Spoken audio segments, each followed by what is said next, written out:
नमो भगवते वासुदेवाय। मेरे प्यारे बच्चों, आपका नारायण कोचिंग संस्थान में स्वागत है। देखिए, आज हम एक नए वीडियो को लेकर के आपके सम्मुख उपस्थित हुए हैं।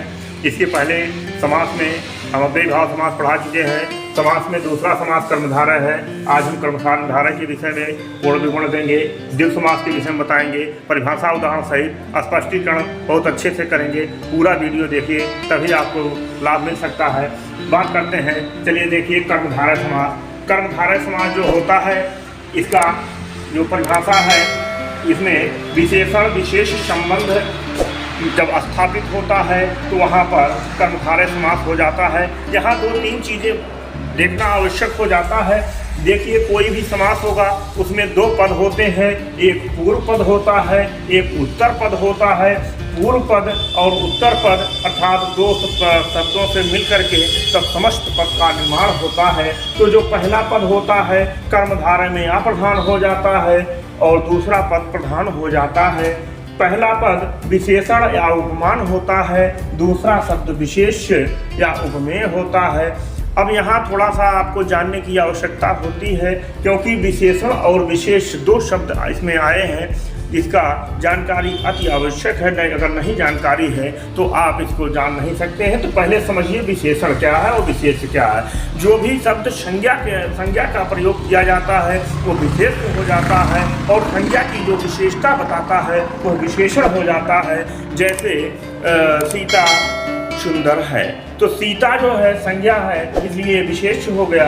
उसकी जो सुंदरता है वो उसकी विशेषण हो गया, क्योंकि वो उसका विशेषता बता रहा है, वो विशेषण हो गया। इसी प्रकार से अभी आपको उदाहरण में देखने के लिए मिलेगा कि यही संज्ञा, यही विशेषण, यही विशेष का उसमें प्रयोग किया जाता है। थोड़ा सा जान लीजिए उपमेय और उपमान क्या होता है। जो उपमेय होता है, जिसकी संज्ञा दी जाती है वो उपमेय कहलाता है, और जिससे संज्ञा दी जाती है वह उपमान कहलाता है। तो यहाँ आप देखिए, उदाहरण के रूप में हम आपको अच्छा उदाहरण दे रहे हैं। बार बार परीक्षाओं में पूछा जाने वाला उदाहरण है, यही आप देख लीजिए, इसी को रट लीजिए, आपको परीक्षा में अवश्य मिल जाएगा। खासकर बोर्ड की परीक्षा आने वाली है, उसमें लिखा मिलेगा। देखिए, नीलकंठ समस्त पद वह होता है जब मिला करके आपस में शब्दों को लिखा जाता है तो समस्त पद कहलाता है, और जब उसे तोड़ देते हैं तो विग्रह कहलाता है, और उसका अर्थ निकाल देते हैं तो नीलकंठ, नील धन कंठ। अब यहाँ जो कंठ शब्द है ये संज्ञा शब्द है, और इसकी विशेषता है ये नील है, नीला है। तो यहाँ पर नीला कंठ अर्थात जो कंठ है वो नीला है, इसकी विशेषता है, विशेष की विशेषता है। इसलिए यहाँ पर कर्मधारय समास। पीताम्बर, पीत अगर संस्कृत में कहा जाए तो पीतम अम्बरम यशः, अर्थात यहाँ पर देख लीजिए, पीत और अंबर 2 शब्दों से मिलकर के बना है। पीत मतलब पीला होता है, अंबर मतलब वस्त्र होता है। जो पीला वस्त्र है वह कर्मधारय हो जाता है। बात करते हैं महापुरुष, महान है जो पुरुष, महाधन पुरुष, महान है जो पुरुष, यहाँ पर कर्मधारय हो जाएगा, क्योंकि पुरुष की विशेषता है कि वो महान है। नीलांबर, नील धन अंबर, नीला है जो अंबर, अर्थात अंबर की विशेषता है कि वह नीला है। कमल नयन, कमल धन नयन, जिसका नयन कमल के समान हो तो कमल के समान नयन जो है वह जो है कमल नयन हो जाता है। तो इस प्रकार कर्मधारय का उदाहरण हो जाता है। मेरे प्यारे बच्चों, समास में थोड़ा सा भ्रांतियां हैं। कोई शब्द ऐसे आ जाते हैं कि दोनों में प्रयुक्त किए जाते हैं, तो उसके लिए जो है आपको देखना अति आवश्यक हो जाता है। क्योंकि जैसे नीलकंठ है, नीलम कंठम यशः, अर्थात नीला है कंठ जिसका, तो जहाँ पर यह शब्द प्रयोग किया जाएगा नीला है कंठ जिसका, वहाँ पर बहुब्री समास हो जाएगा। तो एक ही समास पद जो है दोनों में अलग अलग समास का वर्णन करने लगता है।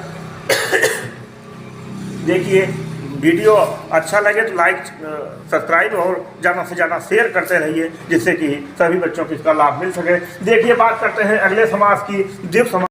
अब बताते हैं द्वित्व समास। जो द्वित्व समास है इसमें बहुत ही आसान है। जिस समास में पूर्व पद संख्यावाची विशेषण हो, यहाँ 2 चीज़ों का ध्यान देना होता है। पूर्व पद हो, पहला पद हो, संख्यावाची हो और वह विशेषण हो, अर्थात संख्या ही बताए और विशेषता के रूप में भी हो, और उत्तर पद जो है विशेष के रूप में कार्य करता है। जैसे हम अभी पहले बताए हैं, विशेष शब्द संज्ञा शब्द को ही विशेष शब्द कहते हैं, तो विशेष जो है उस प्रकार से हो जाता है। द्वित्व समास में देखिए आरेख के रूप में पूर्व पद, उत्तर पद, अप्रधान, पहला पद अप्रधान हो जाता है, दूसरा प्रधान हो जाता है। अब यहाँ जो है देखिए तत्कर्मधारय और द्विगु दोनों समासों में जो है यहाँ पूर्व पद जो है अप्रधान और उत्तर पद प्रधान है। यहाँ विशेषण है, यहाँ भी विशेषण है, केवल यहाँ अंतर यह है कि यह संख्यावाची विशेषण है और यहाँ विशेष के रूप में संज्ञा ही होती है। तो संज्ञा के रूप में आपको हम उदाहरण के माध्यम से समझाना चाहते हैं। देखिए यहाँ पर दिया है दोपहर, दोपहर अर्थात दो पहरों का समूह, दो पहरों का समूह। दो हो गया संख्यावाची, पहर मतलब हो गया जैसे दिन में पहर होते हैं, दोपहर, संध्या, सुबह, तो यहाँ अलग अलग चौराहा, चौधन राहा, चौ मतलब चार, राहा मतलब रास्ता, अर्थात चार राहों का जो समूह है वह चौराहा हो जाता है, तो द्विगु समास हो जाता है। त्रिलोकी, तीन लोकों का समाहार त्रिलोकी कहलाता है। इसी प्रकार से त्रिकोण है, चतुर्भुज है, और उस जिसमें संख्यावाची हो जाता है तो वहाँ पर भी हो जाता है पंचवटी। बहुत इंपॉर्टेंट प्रश्न है, वेरी IMP, बार बार परीक्षाओं में पूछा जाता है।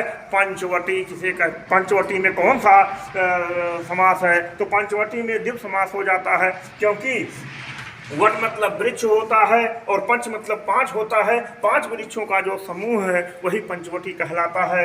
आप लोग रामचरितमानस में जब रामायण देखते हैं तो रामायण में पंचवटी का वर्णन किया गया है, जहाँ पर सीता निवास करती थी, तो वहाँ जो है उसी पंचवटी का बात किया जा रहा है। पंच पल्लव, पंच पल्लव ये है, पंच मतलब पांच, पल्लव मतलब आम का पल्लव। पंच पल्लव जिसमें पांच पत्तियां होती हैं उसी को पंच पल्लव कहा जाता है। जब आप घर में कथा भागवत आदि का श्रवण करते हैं तो पंडित जी उसमें जाते हैं और बताते हैं कि पंच पल्लव लाइए, तो कलश पर पंच पल्लव रखा जाता है, उसमें पांच पत्तियां होती हैं, अर्थात पांच पल्लव का समूह वहाँ समाहार हो जाता है, तो वहाँ पर द्विगु समास हो जाता है। इस प्रकार से अन्य उदाहरण आपको बहुत सारे उदाहरण मिलेंगे, तो सीधा जान लीजिए कर्मधारय में जो है पहला शब्द विशेषण हो जाता है और दूसरा शब्द संज्ञा हो जाता है। इसमें पहला शब्द विशेषण के साथ इसमें संख्यावाची विशेषण हो जाता है और दूसरा संज्ञा हो जाता है। दोनों में ज़्यादा अंतर नहीं है। अगर नियमतः देखा जाए